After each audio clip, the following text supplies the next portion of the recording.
আসসালামু আলাইকুম, আশা করি সবাই ভালো আছেন। এটা হচ্ছে একটা বাটন ফোন। আপনারা যে কোনো বাটন ফোন নিয়ে আপনার কাছে আসুক, আপনার খুব সহজেই স্টেপগুলো যদি ফলো করেন তাহলে আপনার কাজ করতে পারবেন।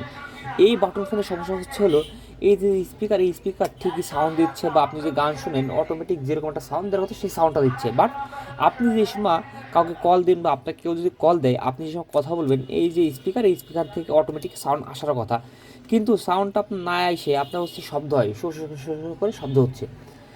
আমি প্রথমে কী কাজ করছি, এখান থেকে আমি স্পিকারটা চেঞ্জ করছি, চেঞ্জ করার পরও সেই শব্দটা আসে, মানে আপনার রিংটোন বাজে ঠিক আছে, বাট আপনি যে সময় কথা বলবেন বা আপনার কথা আপনি কারো কথা শুনতে পাচ্ছেন না, সেই সময় অটোমেটিক এখানে হচ্ছে শব্দ হয়। এরপর হচ্ছে আমি কী করছি, এই যে পিছনের যে প্লেটটা, এই প্লেটটা আমি খুলি। প্লেটটা খুলে কী করি, এখানে দেখি একটা ক্যাপাসিটার হচ্ছে এখানে কার্বন জমে আছে, এখান থেকে আমি এটা ভালোভাবে পরিষ্কার করে দিই। পরিষ্কার করার পর এটা আসে না। এরপর কী করি, এই যে দেখতে পাচ্ছেন একটা ক্যাপাসিটারটা শর্ট হয়েছিল। এই শর্ট হওয়ার কারণে আপনার এই সাউন্ডটা ঘ্যার ঘ্যার ঘ্যার শব্দ হচ্ছে।